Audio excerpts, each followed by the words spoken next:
Hi all, welcome to competitive tracker. ഞാൻ അനുപ്രിയ. ഇന്ന് ഞാൻ വന്നിരിക്കുന്നത് മറ്റൊന്നിനുമല്ല. നമുക്കറിയാം മെയ് 19 CSEB പരീക്ഷ വരുവാണ്. ഇനി വളരെ കുറച്ച് ദിവസം മാത്രമേ നമ്മുടെ മുൻപിലുള്ളൂ. ഏകദേശം 10 ദിവസം മാത്രമേ ഇനി നമ്മുടെ മുന്നിൽ മിച്ചമായിട്ടുള്ളൂ. എങ്ങനെ ഈ സമയത്ത് പ്രിപ്പയർ ചെയ്യണം? ഇനി സ്വയം പഠിക്കുന്നവരാണെങ്കിൽ ഏത് രീതിയിൽ ഏത് ഏരിയയിൽ ഫോക്കസ് ചെയ്താലാണ് നിങ്ങൾക്ക് കൂടുതൽ മാർക്ക് കിട്ടുക എന്നുള്ള കാര്യം നമുക്കിന്ന് നോക്കാം. ഏറ്റവും ആദ്യം ഓരോ സബ്ജക്റ്റിൽ നിന്ന് തന്നെ തുടങ്ങാം അല്ലേ. നമുക്കറിയാം 80 മാർക്കിലാണ് CSEB പരീക്ഷ നടക്കുന്നത്. അര മാർക്ക് വീതമുള്ള 160 ചോദ്യങ്ങളാണ് നമുക്ക് ഉണ്ടാവുക. അങ്ങനെയാണെങ്കിൽ എങ്ങനെയായിരിക്കും മാർക്ക് ഡിസ്ട്രിബ്യൂഷൻ വരുന്നത്? 50 മാർക്ക് എന്ന് പറയുന്നത് നമ്മുടെ corporation, banking, accounting, cooperative law തുടങ്ങിയ സബ്ജക്റ്റുകൾക്കും 30 മാർക്ക് എന്ന് പറയുന്നത് ഇംഗ്ലീഷ്, GK, മാത്സ് ഈ ഏരിയകൾക്കുമായിരിക്കും നമ്മൾ ഫോക്കസ് ചെയ്യുക അല്ലേ. അപ്പോൾ അങ്ങനെയാണെങ്കിൽ ഈ corporation, banking, accounting, cooperative law ഈ ഏരിയയിലൊക്കെ നമ്മൾ എങ്ങനെ പഠിച്ചാലാണ് നമുക്ക് മാർക്ക് നേടുക എന്ന് നോക്കാം. ഓരോ സബ്ജക്റ്റിനെയും നമുക്ക് വിശകലനം ചെയ്തു പോവാം. ആദ്യം ബാങ്കിങ്ങിൽ നിന്ന് തന്നെ തുടങ്ങാം. ബാങ്കിങ്ങിനെ നമുക്ക് 2 രീതിയിൽ തരംതിരിക്കാം. ട്രഡീഷണൽ ബാങ്കിങ് ഉണ്ട്, മോഡേൺ ബാങ്കിങ് ഉണ്ട്. ഇനി ട്രഡീഷണൽ ബാങ്കിങ്ങിൻ്റെ അകത്ത് തന്നെ RBI വരുന്നുണ്ട്, നെഗോഷ്യബിൾ ഇൻസ്ട്രുമെൻറ്റ്സ് വരുന്നുണ്ട്. അങ്ങനെയുള്ള ഒരുപാട് കാര്യം. നെഗോഷ്യബിൾ ഇൻസ്ട്രുമെൻറ്റ്സ് എന്ന് പറയുന്ന ടോപ്പിക്കിൽ നിന്ന് തന്നെ ഏകദേശം ഒരു എക്സാമിന് 4 ചോദ്യങ്ങളോളം നമ്മൾ കണ്ടുവരാറുണ്ട്. അതുപോലെ തന്നെ മോഡേൺ ബാങ്കിങ്ങിലോട്ട് വരുമ്പോൾ പല തരത്തിലുള്ള പേയ്മെൻറ്റ് മോഡുണ്ട്. അതുപോലെ തന്നെ പല തരത്തിലുള്ള കറണ്ട് അഫയേഴ്സ്, ബാങ്കിങ് റിലേറ്റഡ് ആയിട്ടുള്ള കറണ്ട് അഫയേഴ്സ് ഇതൊക്കെ കയറി വരുന്ന മേഖലയാണ് ബാങ്കിങ് എന്ന് പറയുന്നത്. ഇനി കോപ്പറേറ്റീവ് ലോയിലോട്ട് വരുമ്പോൾ നമ്മൾ ശ്രദ്ധിക്കേണ്ട കുറച്ച് സെക്ഷനുകളുണ്ട്. ഏതൊക്കെയായിരിക്കും? Registration, membership, audit, inspection, enquiry, liquidation, officers, ഇങ്ങനെ വരുന്ന കുറച്ച് ഏരിയകൾ. അതായത് ഒരു കോപ്പറേറ്റീവ് സൊസൈറ്റി റൺ ചെയ്യണമെങ്കിൽ എന്തൊക്കെ കാര്യങ്ങൾ നമ്മൾ കീപ്പ് ചെയ്യണം, അവിടെ ആരായിരിക്കും ഹയർ അതോറിറ്റി അല്ലെങ്കിൽ ആരായിരിക്കും ഗവേണിംഗ് ബോഡി, അതായിട്ട് ബന്ധപ്പെട്ട് വരുന്ന കാര്യങ്ങൾ. ഇനി ഓരോ ഫോം, പല തരത്തിലുള്ള ഫോമുകളുണ്ട്. ഓരോ ഫോമും എന്തെല്ലാം പർപ്പസിന് വേണ്ടിയിട്ട് യൂസ് ചെയ്യുന്നു, ഇനി ഓരോ മെമ്പേഴ്സിനുള്ള കാലാവധി എത്രയാണ്, ആരായിരിക്കും അപ്പോയിൻറ്റിംഗ് അതോറിറ്റി, അങ്ങനെ കണക്ട് ചെയ്ത് വരുന്ന കുറേ അധികം കാര്യങ്ങളുണ്ട്. ഇതൊക്കെ എവിടെയാണ് പറയുന്നത്? കോപ്പറേറ്റീവ് ലോയിലാണ് പറയുന്നത്.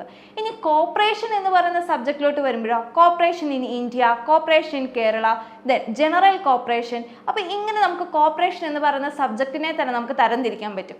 ഇനി കോർപ്പറേഷൻ എന്ന് പറഞ്ഞ സബ്ജക്റ്റിൻ്റെ അകത്ത് തന്നെ ഞാൻ പറഞ്ഞു കോർപ്പറേഷൻ ഇൻ ഇന്ത്യ എന്ന് പറഞ്ഞു.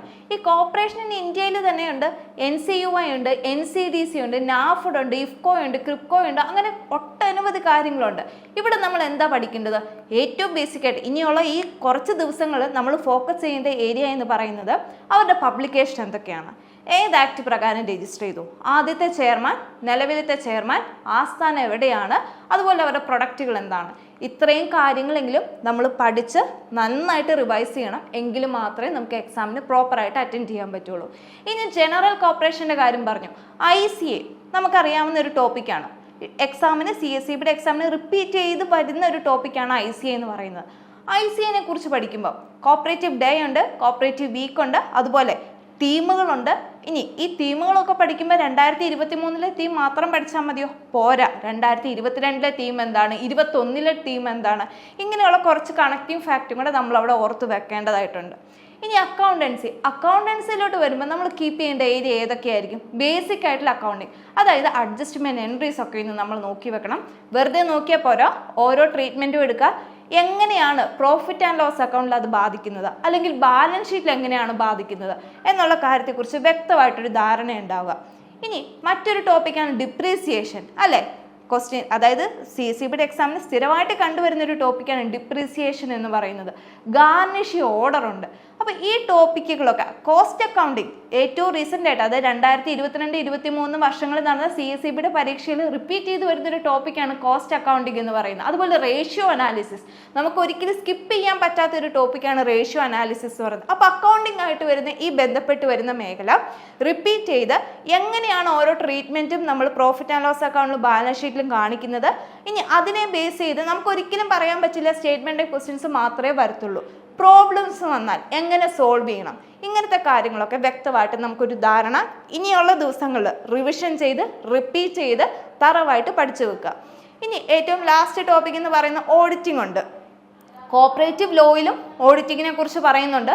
അതല്ലാതെ audit notebook, audit program, audit paper, പല തരത്തിലുള്ള ഓഡിറ്റുകൾ, ഇങ്ങനത്തെ കുറേ ടോപ്പിക്കുകൾ പോകുന്നുണ്ട്. അപ്പോൾ ഈ ടോപ്പിക്കുകളും നന്നായിട്ട് റിവിഷൻ ചെയ്ത് വളരെ ആഴത്തിൽ എന്ന് പറയുമ്പം എന്താണ് ഓഡിറ്റ് പേപ്പർ, എന്താണ് ഓഡിറ്റ് നോട്ട്ബുക്ക്, രണ്ടും പേരിൽ ഏറെക്കുറെ സാമ്യമുണ്ട് എങ്കിലും പഠിക്കുമ്പം തിരിഞ്ഞു പോകാതെ റിവിഷൻ ചെയ്ത് റിപ്പീറ്റ് ചെയ്ത് പഠിക്കാൻ ശ്രദ്ധിക്കുക. ഇനി 50 മാർക്കിൻ്റെ സെക്ഷൻ നമ്മുടെ കഴിഞ്ഞു. 30 മാർക്കുള്ള സെക്ഷനിലോട്ട് വരുമ്പം ഇംഗ്ലീഷ് തന്നെ നമുക്ക് എടുക്കാം. 20 ചോദ്യങ്ങൾ വരും. 10 മാർക്ക് വരുന്ന ചോദ്യങ്ങളായിരിക്കും ഉണ്ടാവുക. അപ്പോൾ ഈ 20 ചോദ്യങ്ങൾ എവിടെ നിന്നുള്ള ക്വസ്റ്റ്യൻസ് ആയിരിക്കും വരിക?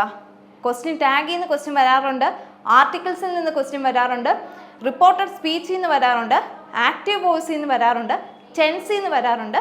ഈ ഏരിയകളൊക്കെ ഫോക്കസ് ചെയ്ത് റിപ്പീറ്റ് ചെയ്ത് തറവാക്കി തന്നെ പഠിക്കുക. ഇവിടെ ശ്രദ്ധിക്കേണ്ട കാര്യം, പ്രീവിയസ് ഇയർ ക്വസ്റ്റ്യൻ പേപ്പേഴ്സ് നല്ല രീതിയിൽ വർക്കൗട്ട് ചെയ്യുക. കാരണം പ്രീവിയസ് ഇയർ ക്വസ്റ്റ്യൻ പേപ്പേഴ്സ് അല്ലെങ്കിൽ കൂടുതൽ വർക്കൗട്ട് ചെയ്യുന്നത് വഴി മാത്രമാണ് നമുക്ക് ഇംഗ്ലീഷ് എന്ന് പറയുന്ന ഏരിയയിൽ, ഇംഗ്ലീഷ് മാത്രമല്ല മാത്സിലാണെങ്കിലും കൂടുതൽ മാർക്ക് നമുക്ക് സ്കോർ ചെയ്യാൻ പറ്റുള്ളൂ. ഇനി ഇംഗ്ലീഷിൽ തന്നെ മറ്റൊരു സെക്ഷനാണ് ഗ്രാമർ പോലെ ഏറ്റവും പ്രധാനപ്പെട്ട മറ്റൊരു മേഖലയാണ് വൊക്കാബുലറി എന്ന് പറയുന്നത്. വൊക്കാബുലറിയിൽ നമ്മൾ പഠിക്കേണ്ട കുറേ കാര്യങ്ങളുണ്ട്. എന്തൊക്കെയാണ്? അനോണിംസ്, സിനോണിംസ്, വൺ വേർഡ് സബ്സ്റ്റിറ്റ്യൂഷൻ. ഇതൊന്നും നമുക്ക് സ്കിപ്പ് ചെയ്യാൻ പറ്റുന്ന ഒരു കാര്യമല്ല. അപ്പോൾ നമ്മൾ വിചാരിക്കും അനോണിംസ് എങ്ങനെയാണ് പഠിക്കുക, സിനോണിംസ് എങ്ങനെയാണ് പഠിക്കുക. വേറെ ഒന്നും ചെയ്യേണ്ട, പ്രീവിയസ് ഇയർ ക്വസ്റ്റ്യൻ പേപ്പേഴ്സ് എടുക്കുക. 4 ഓപ്ഷൻസ് ഉണ്ടാവും. 4 ഓപ്ഷനും ഓരോ ഓപ്ഷൻ്റെ മീനിങ് എന്താണ്, ഇങ്ങനെയുള്ള ഓരോന്നിനും കണക്ട് ചെയ്ത് തന്നെ പഠിച്ചാൽ തന്നെ നമുക്ക് കൂടുതലും മാർക്ക് സ്കോർ ചെയ്യാൻ പറ്റും. ഇനി അടുത്ത ടോപ്പിക്ക് മാത്സ്. നമുക്കറിയാം ഈ കഴിഞ്ഞ 1-2 വർഷങ്ങളായിട്ട് നടക്കുന്ന CSEBയുടെ പരീക്ഷയിൽ റീസണിങ് എന്ന് പറയുന്ന മേഖലയെ കൂടുതൽ ഫോക്കസ് ചെയ്തുകൊണ്ടാണ് നമുക്ക് ക്വസ്റ്റ്യൻ വരുന്നത് അല്ലേ. അവിടെ നമ്പർ സീരീസ് വരുന്നുണ്ട്, അതേപോലെ തന്നെ ഡയഗ്രാംസ് വെച്ച് സോൾവ് ചെയ്ത് പോകേണ്ട കാര്യങ്ങൾ വരുന്നുണ്ട്. അപ്പോൾ ഈ ഏരിയനെ എങ്ങനെ ഫോക്കസ് ചെയ്യണം എന്നുള്ള കാര്യത്തെക്കുറിച്ച് നമുക്കൊരു മിനിമം ധാരണ വേണം. ഇനി GKയിലോട്ട് കിടക്കുമ്പം വളരെ വാസ്റ്റ് ആയിട്ടുള്ള ടോപ്പിക്കാണ്. എന്നിരുന്നാൽ കൂടി നമുക്കൊരു ഏകദേശം ധാരണ ഉണ്ടാക്കാം. അതായത് ഓരോ സംസ്ഥാനങ്ങളെക്കുറിച്ച്, ജില്ലകളെക്കുറിച്ച് ഇനി അവസാന നിമിഷം നമ്മൾ ഒന്നിച്ച് നമുക്ക് പഠിക്കാൻ പറ്റില്ല. എങ്ങനെയാണ് ഈ ഏരിയയിൽ നിന്ന് മാർക്ക് സ്കോർ ചെയ്യേണ്ടത്?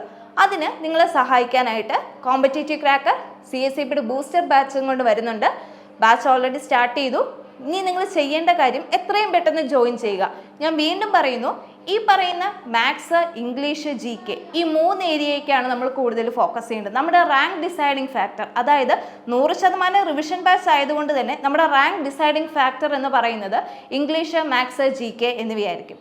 അപ്പോൾ ഈ ഏരിയയിൽ വരുന്ന ക്വസ്റ്റ്യൻ എങ്ങനെ സോൾവ് ചെയ്യണം, എന്തായിരിക്കും അതിൻ്റെ ട്രിക്ക്, ഈ GK ഒക്കെ നമുക്ക് എങ്ങനെയാണ് ഇനി അവസാന നിമിഷത്തിൽ പഠിക്കേണ്ടത്, എന്തെങ്കിലും കോഡുണ്ടോ, ട്രിക്കുണ്ടോ എന്നൊക്കെ അറിയാനായിട്ട് CSEBയുടെ ബൂസ്റ്റർ ബാച്ചിൽ ജോയിൻ ചെയ്യുക. അപ്പോൾ മുൻപ് പറഞ്ഞതുപോലെ തന്നെ CSEB ബൂസ്റ്റർ ബാച്ച് എന്ന് പറയുന്നത് 100% റിവിഷൻ ബാച്ചാണ് എന്നുള്ളൊരു കാര്യം നിങ്ങൾ പ്രത്യേകം ശ്രദ്ധിക്കുക.